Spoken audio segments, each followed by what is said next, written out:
watching AYV Television.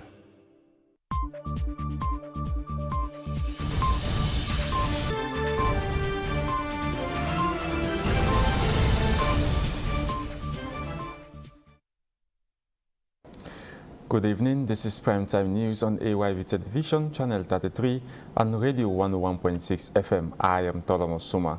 Don't forget, forms are still out for the Big Brother Housemates Salon 2019.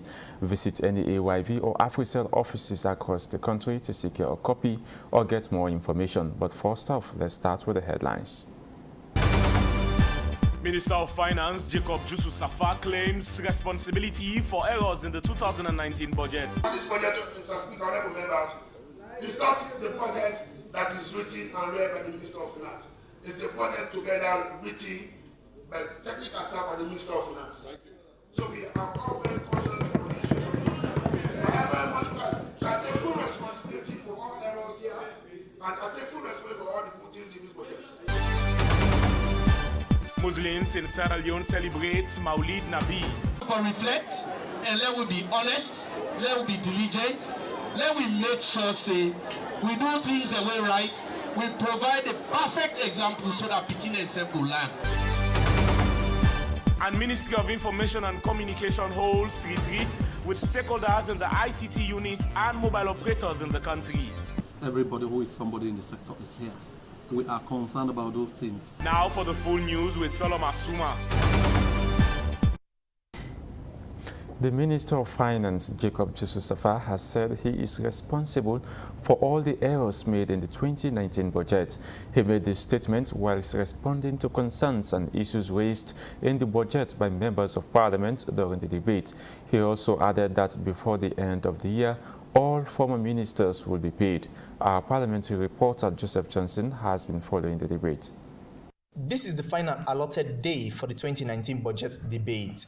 Members of Parliament raised series of concerns surrounding health, education, agriculture, overspending in the budget, and many more. However, they ended up appealing that the points raised in the debate should be looked at in good faith. Responding to some of these issues, the Minister of Finance, Jacob Jusu Safa, took responsibility for mistakes made in the budget while stating that all former ministers will be paid before the end of the year. But this is not feasible up to now. We are working with the Minister of Technical and Higher Education on this. And it was agreed that for the program not to be abused, the colleges will send their forms and we send the total bill to the Minister of Technical and Higher Education, which will be forwarded to Minister of Finance for refunds to students to their respective colleges. We are waiting for the Minister of Technical and Higher Education to submit the details to us, as we have provision in the budget to meet the cost of the fund. The good thing about this budget, Mr. Speaker, honorable members, is not the budget that is written and read by the Minister of Finance. It's a budget together written by technical staff by the Minister of Finance. So we are all very conscious of the issue. So I take full responsibility for all errors here, and I take full responsibility for all the good things in this budget. This budget is the first budget in this country. I'm going to be a former minister tomorrow, so that will be taken care of. Remember, I will tell you before the end of this year, all former ministers will be paid. At the end of the debate, the bill was committed to the Committee of Supply, which is 6th subcommittee, for further probing from the 21st to the 28th. Joseph Johnson, AYV News, Freetown. Muslims in Sierra Leone have celebrated Maulid Nabi in Freetown. The occasion marks the birthday of the Prophet Muhammad, peace and blessings be upon him and his poet journey. Organizers say this year's celebration is focused on unifying Muslims for development. Wusha Conte is the chairman of this year's organizing committee. For reflect, and let we be honest, let we be diligent, let we make sure say we do things the way right, we provide a perfect example so that Pekin itself will learn, so that Pekin itself will behave, and let we teach we Pekin a good morals. Let we teach we begin a commitment. Let we teach we begin a competent. Let we teach we begin for respect and leadership. Let we teach we begin for respect, love one another. That was the Deputy Minister of Social Welfare, Alhaji Haj Kella, addressing children during the occasion. This celebration brought together Muslims from all backgrounds uniting in celebrating their prophet. The celebration started earlier in the week with a quiz competition among schools and then a procession today which ended with a symposium on the prophet's life. For Muslims, this celebration is a show of unity and strength. Wusha Konse is the chairman of this year's organizing committee. I believe say this one now message of unity. If we unite for develop, wallahi it will be good. We get the Forum of Islamic Organization where you will see the Shia them, the Sunni them, and the Ahmadiyya, they come together. In one, say make we develop our society. So I believe say that clear message they don't call a time for unity because Allah says in the Holy Quran that we all for hold on to the rope of Allah, make we not divide. Why we go divide ourselves as Muslims and when we divide ourselves, we not become weak. This celebration has had its fair share of critics from a small faction within the Islamic community. But this has not deterred organizers. They say the Prophet is worth celebrating every day of the year. Mohammed Jawad Nyale, AYV News, Freetown. The Ministry of Information and Communications has held a day retreat with stakeholders in the ICT unit and mobile operators in the country. The aim of the retreat is geared towards enhancing synergy between government and ICT and telecom operators in the country with the aim of promoting a digital economy. This retreat took place at the Palace Resort. Our reporter Ronald J. Morovia was there and now reports. The retreat, according to the Minister of Information and Communication, is to discuss challenges faced by sector players and map out ways to addressing these challenges in ensuring telecom operators improve their services in the country. We are convened here as a sector. You could see all the key players in the sector are here.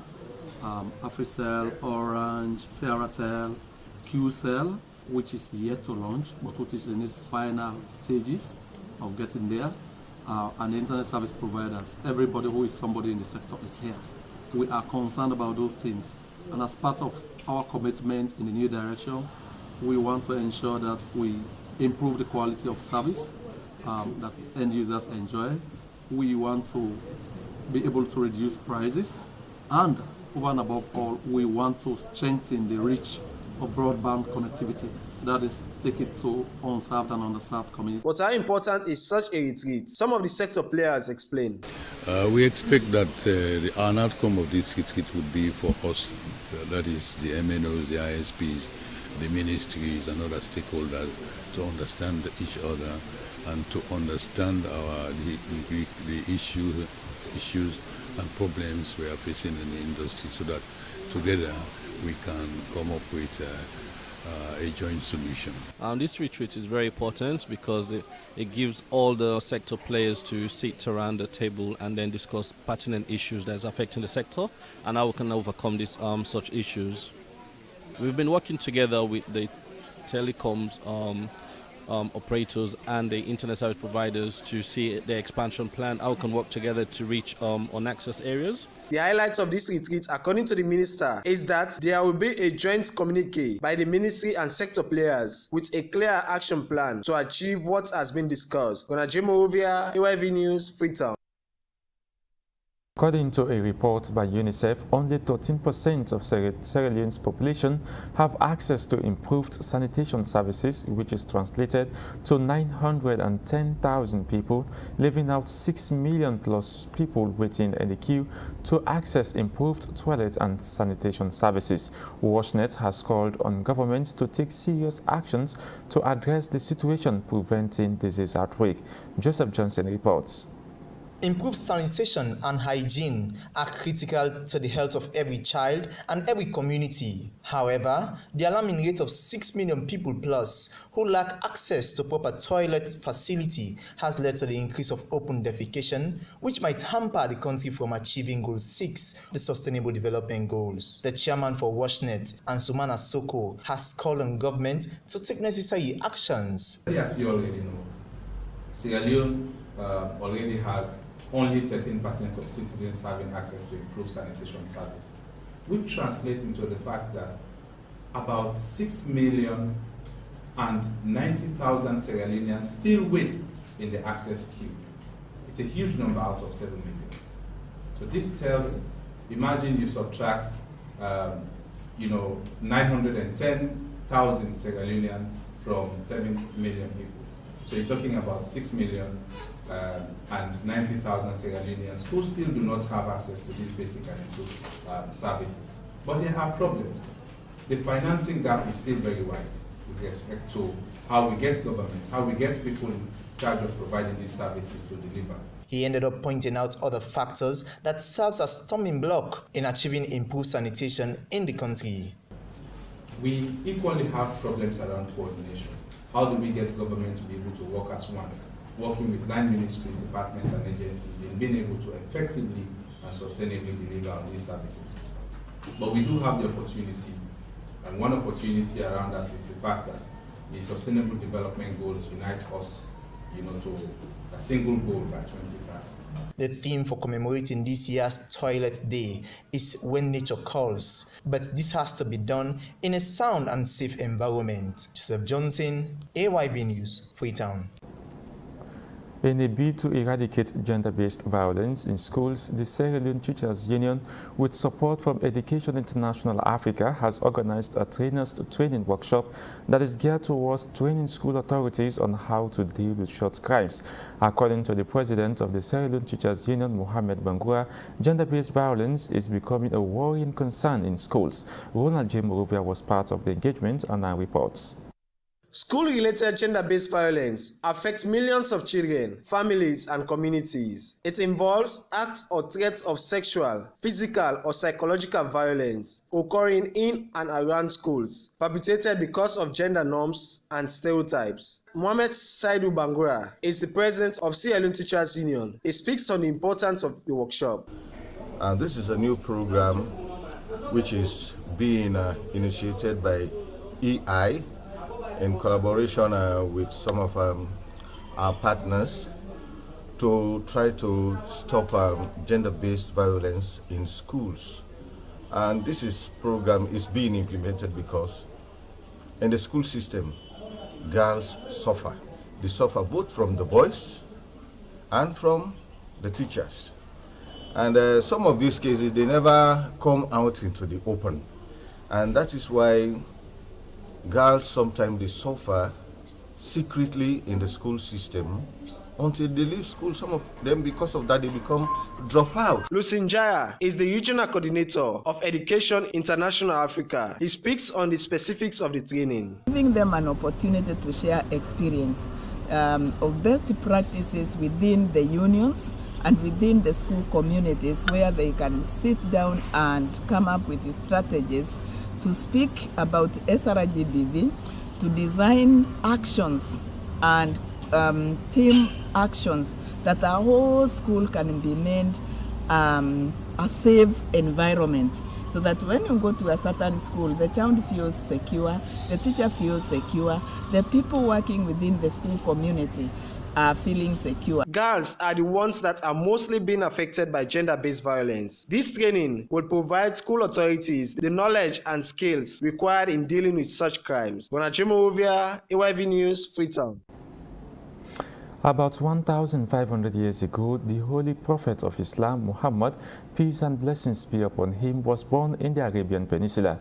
In his 40th year, Muhammad claimed to be a prophet sent by Allah to mankind. Since then, he faced resistance from the people but did not stop propagating his message. Today, he has over 1 billion followers across the globe. However, Islam has been criticized by non-Muslims for some of the ideologies of the religion. According to Islamic scholars, these are misconceptions in the religion. Here's more. Islam is the second largest religion after Christianity. Islam has been described by its followers as peace acquired by submitting your will to God, whom they call Allah. Muslims believe that Prophet Muhammad, peace and blessing be upon him, is the last and final messenger sent by God to the world. They believe that he is even prophesied in major scriptures of the world. Dr. Zakir Naik is a scholar of comparative religion. It's in the book of Deuteronomy, chapter number 18, verse number 18 about the Prophet Muhammad sallallahu alaihi wasallam. It's mentioned in the book of Deuteronomy, chapter number 18, verse number 19. In the book of Isaiah, chapter number 29, verse number 12. In the Song of Solomon, chapter number 5, verse number 16. That's the Old Testament. In the New Testament, Christianity is mentioned in the Gospel of John, chapter number 14, verse number 16. Gospel of John, chapter 15, verse 26. Gospel of John, chapter 16, verse number 7. Gospel of John, chapter number 16, verse number 12 to 14. There are many verses in the Old Testament and the New Testament prophesying about the coming of Muhammad sallallahu alaihi wasallam. Since your name is Jal, and I assume you're a... Apparently, Islam is criticized for some of its teachings, but Islamic scholars say these criticisms are born out of misconceptions about the religion. One of the most popular criticisms is that Islam promotes terrorism. Muslims have, however, argued this out. It's mentioned in the Quran, in Surah Ma'idah, chapter number 5, verse number 32. The ayat, the verse which was recited by the Qari, it says that if anyone, whether Muslim or non-Muslim, kills any other human being, whether Muslim or non-Muslim, it is as though he has killed the whole of humanity. Islam has also been widely accused of subjugating women. What is the Islamic perspective of this? Mentions that here. وَآتُوا الْيَتَامَى أَمْوَالَهُمْ وَلَا تَتَبَدَّلُوا الْخَبِيثَ بِالطَّيِّبِ. Give the orphan child his or her due, more so the female child. And Allah speaks about the helpless child, the orphan child. Allah says, don't change their good wealth with your bad wealth. The religion is also widely criticized for allowing polygamy. According to Dr. Zakir Naik, the Islamic book, the Quran, is the only religious scripture that says marry only one. Islamic scholars argued that it is not compulsory in Islam to marry more than one wife. Though Islam is criticized in many other aspects, it is the fastest growing religion in India, America, the UK and other parts of the world. Toloma Suma, AYV News, Freetown. Lola Foundation International, a non-profit organization, has donated some school materials to 5 schools at Gloucester Village. The donation, according to one of the organizers, Jenny Basin, is to provide equal opportunities to these children and vulnerable, especially girl child, hoping that they become relevant in their communities. Memuna Tubangwa was there and now reports. The Lola Foundation International was founded in response to challenges faced by disadvantaged children. This donation is one of the organizations' way of uplifting the status of vulnerable children. Jenny Bayon is a member of the foundation. The motive behind this donation is to give hope to the hopeless, help children know that they belong to society.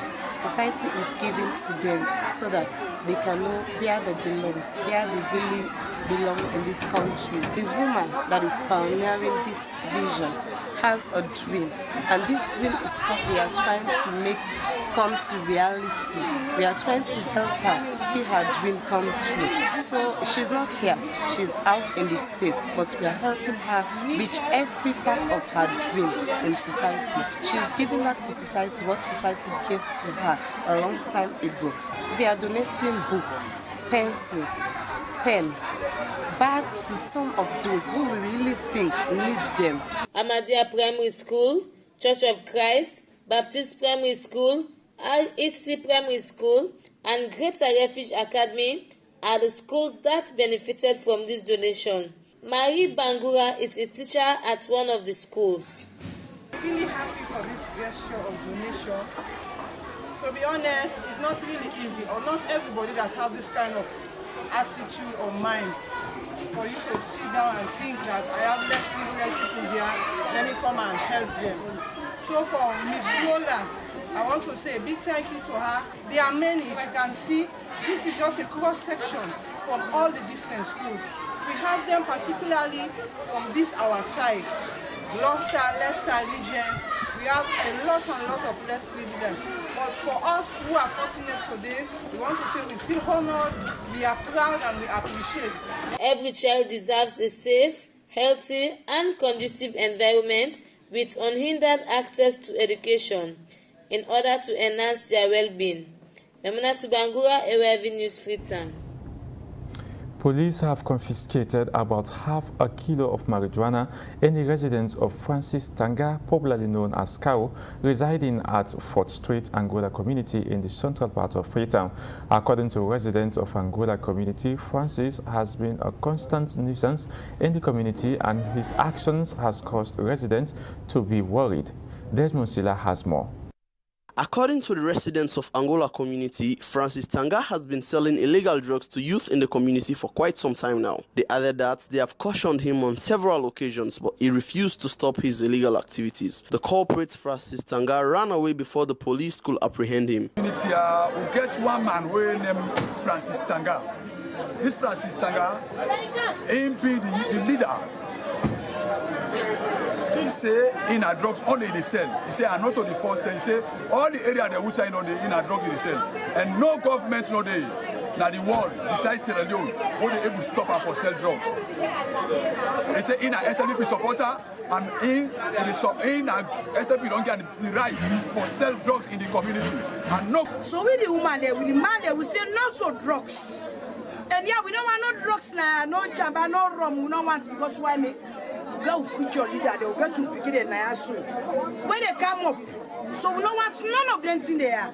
So this man who has this one when they come for today in Angola, now possible don't advise, we don't go to police, we don't tire. ASP Abraham Lawson of the Central Police Station spoke on the steps the police will take to ensure the culprit is arrested and dealt with by the law. The LGC, Francis Hazley, Ubu, Canada place. As they try for reach so, and the fellow run. They run there and they don't catch him. So they go, now we reach. When we reach, they show me a place. We go to the place, we meet one boy,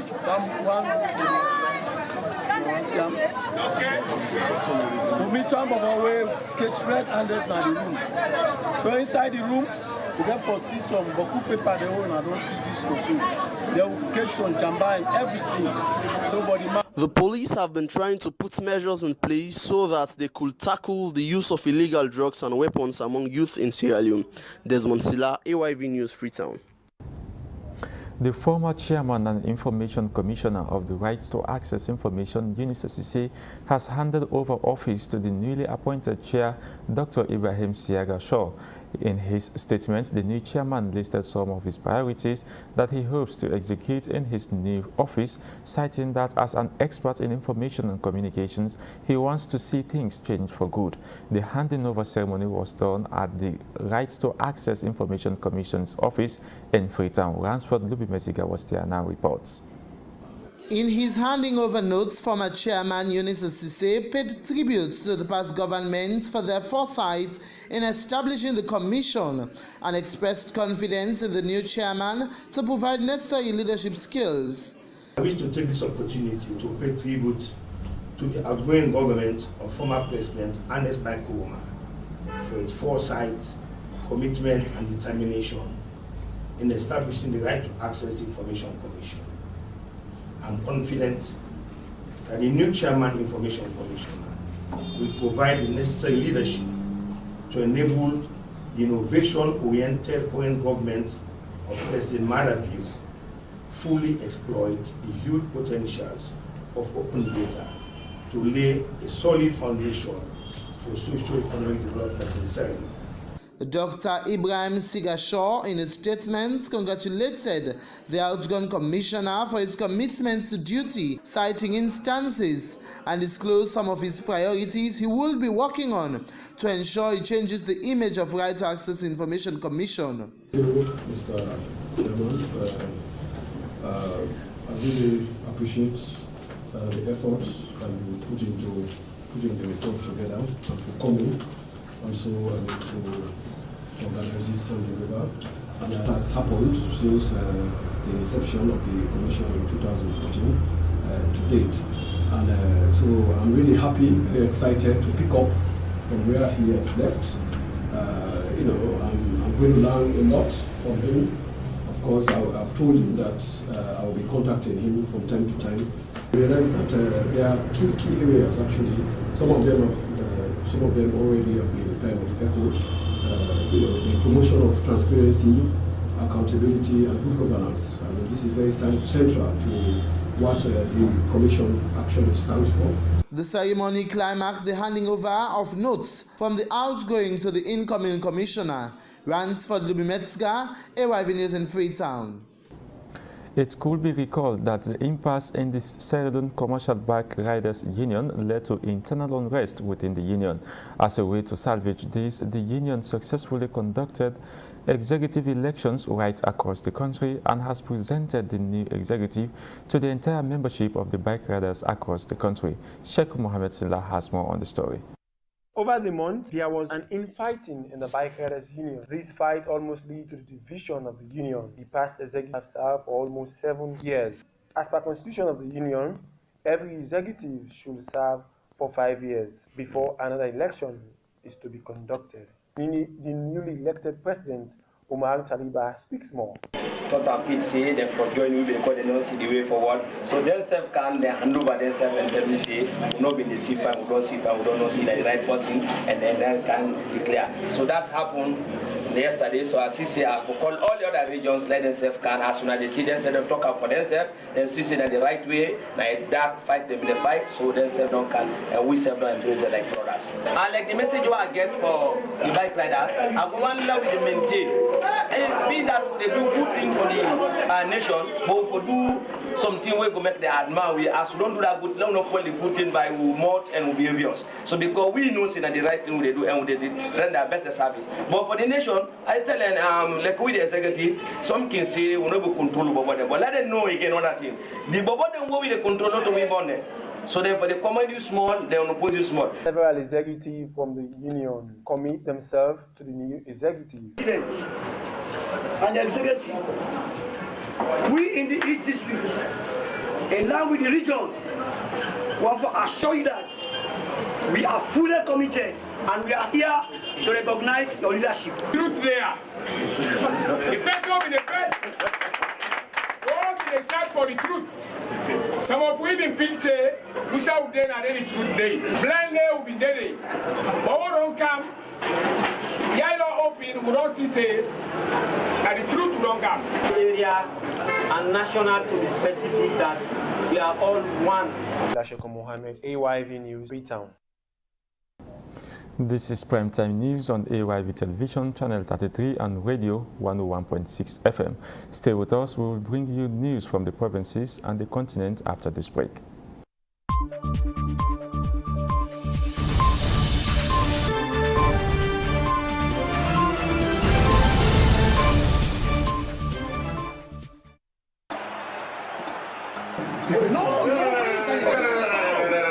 The ball was out.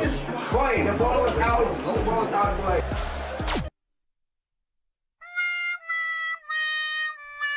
Not now. I promised to top up EDSA today. Stop complaining and use your AfriCell line to buy us EDSA. My AfriCell line? AfriCell? Oh yes! With your AfriCell line. To buy EDSA, simply dial *161# to access your AfriCell money account and choose bill payment. Then select EDSA recharge. Enter your meter number, enter the amount you want to pay, and then enter your AfriCell money PIN to confirm your transaction. But how can I refill my AfriCell money account? You can top up your AfriCell money account with no extra charges from any AfriCell outlet near you, or simply at any shop or bank where you see a sign that says AfriCell money available here. Buy EDSA now, straight from your AfriCell money account at the cheapest cost ever. A price nobody dares to match. AfriCell, Norway Network.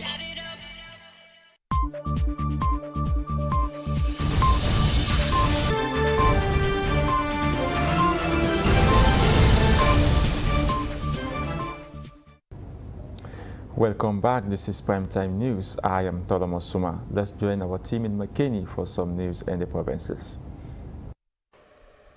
Thank you. Hello, viewers and listeners. This is Regional Update, reaching you from our studios in Makeni, and I'm your presenter, Abbas Sisi. Canalization is a process that helps to prevent flash flooding, especially in areas that are prone to this incident. In the northern city of Makeni, this is a yearly activity undertaken by the Makeni Municipality Administration. As we are in the dry season, 3 major canals are under construction by this local government. Daniel Pukumu is the Chief Administrator of the Makeni City Council, and he explained about the project in this interview. We have 28 points that we do clean yearly within the municipality. And as you can see, government has provided funds for us in order to clean the canal so that we will not have this aspect of flooding that has always been occurring year in, year out for the municipality. So that's what we are exactly doing alongside with our youths, councillors, and other stakeholders are part of this cleaning of the canal. This government has decided having a permanent solution to our problem of Makeni in terms of this canal. What they have resolved, they have decided having what referred to as a concrete drainage system for the 28 points within the municipality, so that we will not have an occurrence of flooding on a yearly basis. That is why from the ministry who is responsible for the roads, they have done their feasibility studies, they have prepared their BOQ. I am sure by 2019, the actions will start. They have that plan alongside with WHH. They are our partners and they are more focusing on the aspect of this cleaning program. So it's like their attention is on solid waste issues. So we want to come out with a bylaw that will protect all of us from just throwing whatever rubbish or whatever waste within the municipality. At least disposal issues has to be addressed in a logical order, rather than somebody just disposing whatever rubbish you may have, you just throw it on the street. We want to have a bylaw that will have a kind of controlling, and if you tend to violate it, then there will be a fine. We are coming with that kind of bylaw. In another news, Health Poverty Action is an international NGO working towards capacitating vulnerable groups, including women and girls, especially those in deprived communities. Currently, the NGO is staging training on project titled Civic Engagement, inclusive of girls and women in community ownership of health and education. AYV engaged Dr. Prince Cummins, Director of Health Poverty Action, about this ongoing activity in various communities. What we are doing here today is a training for women and girls from different communities and from different schools. So we are giving them civic education, basically for them to understand what are the do's and the do's, things that they will understand and all right when they're in the communities. We have the girls, for instance, the girls are being empowered with messages on how they should be able to take care of themselves when they're in school, how they should be able to behave when they're in their communities. For instance, nowadays, most of these girls in the communities, they're taken advantage of. When they go to school, teachers want to sleep with them, they want to do all type of sorts of things with them. So we'll give them those messages that when you're in school, you're there to be educated, and teachers should not take advantage of you because you are a student. So they have all those messages, they know where to go if there is a problem, where to report. And the same for the women. When they are married, men should not take advantage of them. They should not just stay in the kitchen. There are so many things they should learn, that we also have our right, and they should report issues to the right people when they are taken advantage of. We don't can learn a lot. Because we women, nobody will ever consider we as better people in our society. Everything where they come, na man they no more. Colonel na man, major na man, this na man. So minister na man. If they say seven, they make woman minister, they go say deputy. Exactly. But this kawo ukaya, we don't can no say we all forget equal rights. First time, especially with the northerners, we not ever know say we get rights for no big paramount chief in this country. But this kawo ukaya, this women's club ukaya, we don't know say now we rights for no we get for no say be paramount chief in this country. As long as you come on a ruling house. All right, viewers and listeners, that's it for today for regional updates in the North. And I've been your presenter, Ayv'S Sise. On behalf of our team here in the North, let us now join our colleagues at our Wesley Studios in Freetown. Thanks to the team in McKinney, let's take some stories from across the continent. And for that, we start in Ethiopia, where the Norwegian Refugee Council, NRC, says since July, more than 200,000 people have fled into camps following ethnic conflict on the border of Ethiopia's Oromia and Somalis regions. Few aid groups are present and more families arrive every day while resources are overstretched. The Norwegian Refugee Council regional advisor Evelyn Ero said elders in these camps have told his team that people are dying for lack of aid and that the families need life-saving aid before it's too late. The NRC says the total number of the displaced by the conflict is now 700,000. Abdirahman Mualim, a farmer who fled eastern Oromia last year, told the aid charity, "We fled violence with only the clothes on our back." The former governor of the Somali region, Abdi Mohamed Omar, was forced to resign in August. He is facing charges of human rights abuses during his 13 years in power. He denies any wrongdoing.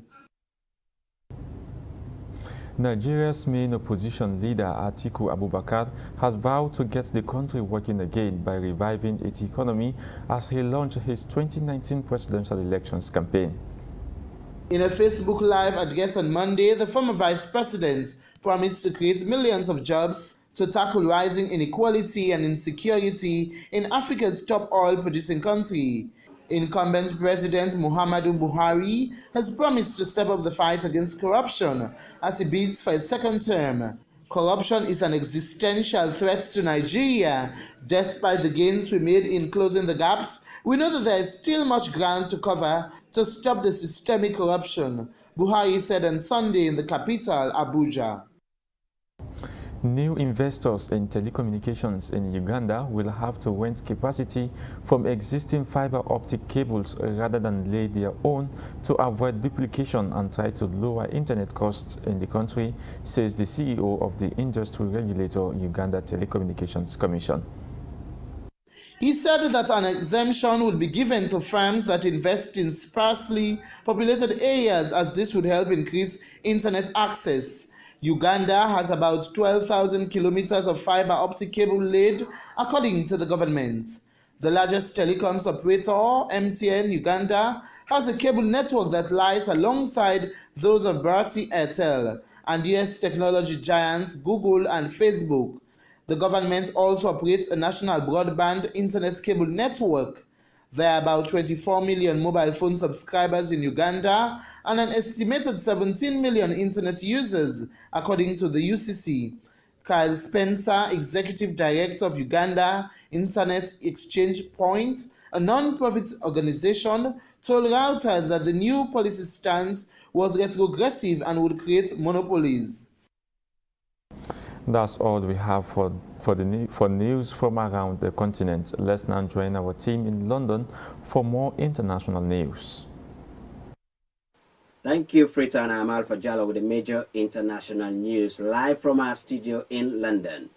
The convicted former Swiss bank USB trader Kweku Adeboli, who gambled away 1.4 billion in a huge banking fraud, was welcomed in Ghana by his family after he was deported from the United Kingdom, a country where he has lived for the past 26 years. Ayv'S Elizabeth Kazaburi has more. Kweku Adeboli, who came to the UK at the age of 12, where he attended school and university, was greeted by his family in Ghana following his deportation from the UK.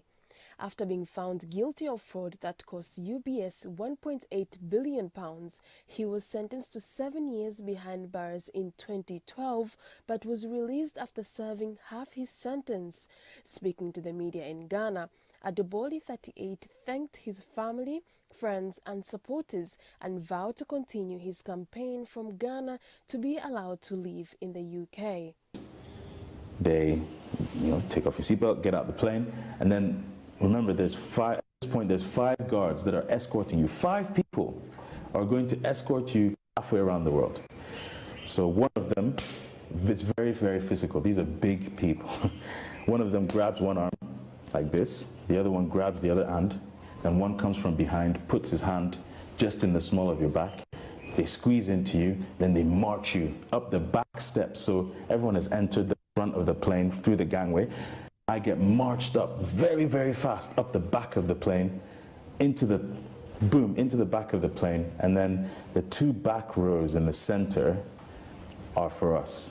So they stick me in the middle of 3. 1 man stands to my right, another man stands to my left, 3 across the front. There's a lady involved as well. So the other 3 stand in front. So now they're creating a shield so no one can see me. Adeboli's legal team had argued that after he served his sentence for banking frauds, he had dedicated himself to improving honesty and decency in the finance sector and warning people against making the kind of errors he did while working for UBS. But according to Sajid Javid, the UK Home Secretary, the public expects robust action to be taken against foreign nationals who abuse the UK's hospitality by committing crime, adding that the Home Office had considered the individual circumstances of Adeboli's case and decided that it did not meet any of the exceptions. Elizabeth Kazibure reporting for AYV International. Thank you, Elizabeth, for that report. The US government has filed charges against WikiLeaks founder Julian Assange, according to report. However, US justice officials said the filing was made in error. Mr. Assange fled to Ecuador's London embassy in 2012 to avoid extradition to Sweden over sex assault allegations. A case since dropped. He remains in the Ecuadorian embassy in London, where he has resided for 6 years in an attempt to avoid extradition. Over the past decade, WikiLeaks has posted a plethora of leaked materials, including from the State Department, the US military, the CIA, and various corporations. UK former Prime Minister David Cameron could become the next UK Prime Minister if the Conservative Party forced Theresa May out of office over Brexit, said Steve Hilton, Mr. Cameron's former Director of Strategy, who has called for his old boss to be the next Tory leader. AYV's Laura Macaulay reports. Steve Hilton, Mr. Cameron's former Director of Strategy, has suggested that the ex-Prime Minister should be the next Tory leader. One reason why the Brexit process has been so difficult is that Mr. Cameron quit immediately after the EU referendum. What Britain needs above all is a leader with the confidence and the character to command respect and bring people together from all sides of this bruising 2 years national meltdown. Said Mr. Hilton, he added that if there is a Conservative Party leadership election, no doubt many able MPs will throw their hat in the ring. But there is one name that should also be on the list, David Cameron. Considering where we are now, David Cameron's return to number 10 could in fact be the best hope for Britain, stated Mr. Hilton. There has been some reports earlier this month that Mr. Cameron is keen to return to frontline politics. Apparently, the former Prime Minister who left Parliament in 2016, a few months after leaving Downing Street, could make an unexpected comeback. Meanwhile, some MPs of the ruling UK Conservative Party have branded UK Prime Minister Theresa May's Brexit deal as a dangerous betrayal that will damage the country and lose the support of millions of voters. Laura Macaulay reporting for AYV International. Thank you, Laura, for that report. This is it for now. You've been watching International News with me, Alpha Jallo from London. Now let me hand you back to our team in Freetown. Thanks to Alpha Jallo for the updates and then the entire team in London. Now in sports, the elite martial arts family Sierra Leone has organized a martial arts kickboxing competition at the St. Michael Hall Locust in the east end of Freetown. The fight was between Team East and Team West. At the end of the tournament, Team West will account victors. Our sports reporter Mohamed Abu Conte has more. Fight between Team East and Team West and a victory for the West end of Freetown as Desmond quoted Mohamed El Kalon by 54 to 41 points. He explains how he feels after winning the fight. I be always the self-ambulance say we get a big surprise for the Eastern team. And I feel say they're not that good in punching. they always depend on kicking. So like we take the opportunity for use the hand and win the fight. Solomon Jane, who represented Team East, according to him, he feels proud for competing in the competition. Actually, let me make this statement clear. I'm not fortunate, but I believe say me go be champion at this particular tournament. I believe say I beat Cho, and Cho and the post we are beat. And right now, I feel good of myself, and I always ready for beat Cho any side and set me through. Al-Hussein Mansari is the head coach for Team East. He explains more how he feels about the fight. I believe say winning a part of the game. Now winning and lose. Now in there, you know, for think of that. Winning at the way they come. You get for train hard. But just that mere spirit of fighting, you know, call for lose. And I believe say they talk to me fans out there, wake up for support me, let them believe say this fight get for happen between Tommy Lee and Decker. They get for rest assured say it go happen. Samuel Decker is the head coach for Team West. According to him, proper preparation helped his side to win the fight. Find the look misinformed because this competition is a fight between Decker and team and Tommy Lee and team. But I feel to say there's people that say you got for Tommy and Tommy Lee. I don't mind the sharp say they want Tommy and Tommy Lee first. Other people that say this is the fight between Tommy Lee and a fight between Decker and team and Tommy Lee and team. A fight between me and Tommy Lee go happen at national level. Tommy Lee go organize fights, Decker can fight at Tommy Lee fight, not possible. And sponsor for this particular fight, me and Tommy Lee will be one of the biggest fights at this country, where you must get people that sponsor how money goes inside. The competition ends with certificate of merit to the winners of Team West. For Ayv'S Sports, Mohamed Abu Conte reporting in Freetown. The inter-secondary school volleyball competition is still unfolding at the Brahma Atuga Mini Stadium in the east end of Freetown. In the female category, the Ahmadiyya Senior Muslim Secondary School defeated Ansarul Islamic Secondary School by 2 straight sets to qualify to the semi-finals of the competition. Our sports reporter Mohamed Abu Conte has more. Ahmadiyya Senior Secondary School female team were outstanding throughout the 2 sets as they defeat Ansarul Islamic Secondary School by 2-0 to qualify to the semi-finals of the ongoing school league volleyball competition. Abdulrazak Kamara is the physical health education teacher for Ahmadiyya Senior Secondary School. Said he feels happy for winning the match. Game I've already prepared for the past 2-3 days. So I've already know say the team they are together, they will get a victory. So I've been doing that they will get 2 straight. Well, like the first set, it's not saying at the starting of the game. And when you start the game, you get to watch your opponents and how they play. 2 rounds how they play, now so you get to take the game and you get to train where the big set. And that made me a coach. What I didn't do, always they correct that mistake because I always watch my opponents how they play. So now that makes I will beat the first set. I always prepare for me enemy one not sabi it. Because I not say it, but I always prepare for over it. Because of I know say I got to beat my enemy and I don't know I don't prepare myself. So me preparation is I meet up with Mbin, the way that one know say for that defeat them. The teachers and the students and now for me now we go to school and I go to talk to them and I always give them support for the school and we ready for play go to the final and Eastern will win we go represent Eastern at the national stadium if that is right. So that coverage I will go give them all and support the game back for the next game back. While the physical health education teacher for Ansarul Islamic Secondary School, Charles Kamara, according to him, lack of concentration led his girls not to win the match. The first issue was panic. We are afraid to continue themselves. It was very difficult.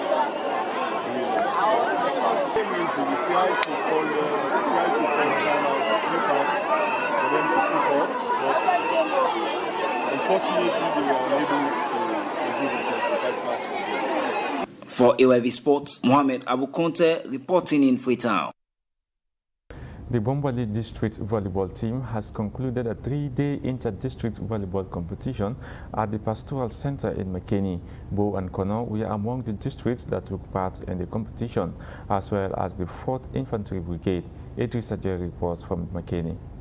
Presently, we are here at the Pastoral Center in Makeni. Bali volleyball team has hosted an inter-volleyball competition competition, which drew the attention of our volleyball team and also that of both volleyball team with the 4th Infantry Brigade here in Bombali and also that of the Bombali District volleyball team, which today marks the grand final between that of both volleyball team and also that of Bombali volleyball team here in Makeni, which for the female aspect we saw that of Kono won 3 straight over both districts, both volleyball team.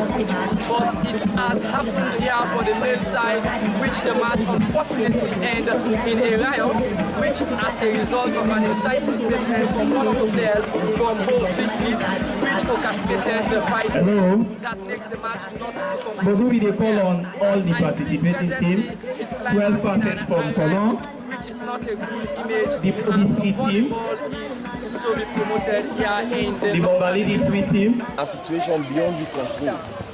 You know, the fans, the way they support, anything is possible. We always be the put structures in place for them kind of tier.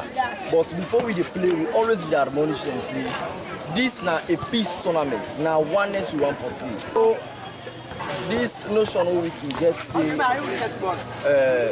regions and the separate we I feel say that they don't make any idea. We all the under the umbrella of the green, white and blue.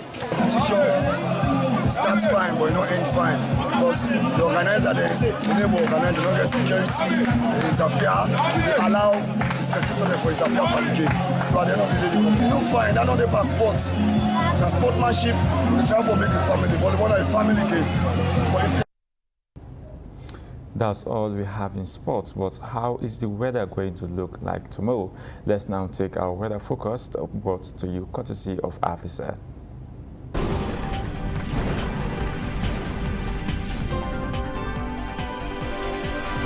Hello, this is Lucy Silla, and today, as every other day, I will be covering your daily weather powered by Ayv'S.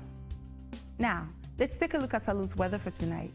Let's start in Freetown, where it will be mainly clouded at 24 degrees. Over at Kayimba, we'll have heavy clouds at 23 degrees. Moving to the northern city of Makeni, where we'll see an overcast of clouds at 22 degrees. Now in Koinadugu, there will be scattered clouds at 21 degrees. And over in Koidu, expect a mostly clouded sky with rain during the night at 19 degrees. Through the night, Kenema will have an overcast of cloud at 22 degrees. As we move over to Bo, where we'll be seeing a partly cloudy sky at 22 degrees. And down south in Mokaba, where there will be clouds at 24 degrees. Now, let's take a flight over to Ilion for tomorrow's weather. Expect cloudy skies in Laka at 29 degrees.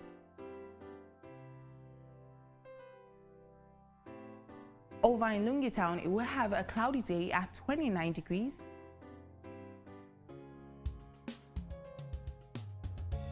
In Bingkolo, there will be a cloudy day at 29 degrees. And in the town of Dankankuma, will also face clouds at 30 degrees. Over at Fadugu, we'll have a couple of clouds at 29 degrees. Old Sefadu will be cloudy at 28 degrees. Oaks at Blama will see a mostly cluster of clouds at 28 degrees. A partly clear sky expected in Tikonko at 28 degrees. It will be a cloudy day in Moriba town at 30 degrees. And finally, Freetown will experience low clouds at 29 degrees.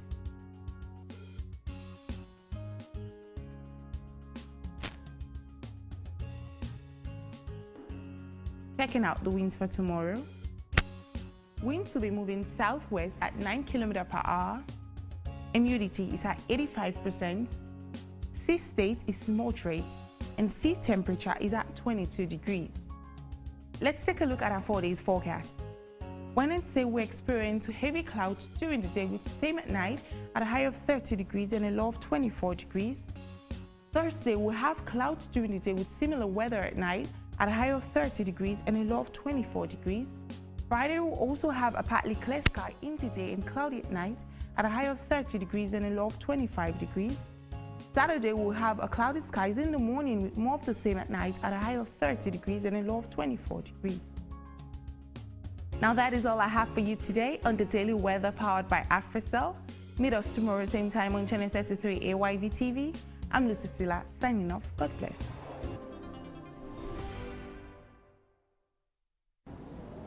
This is where we end Primetime News tonight. Keep sending your thoughts via email to info@ayvnews.com.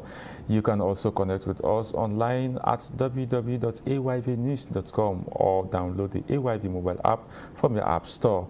Don't forget, forms are still out for the Big Brother Housemates Salon 2019. Visit any AYV or AfriCell offices across the country to secure a copy or get more information. We will be back again tomorrow with the top stories from across the country, the continent, and the world. My name is Thomas Moore. Thanks for watching and listening.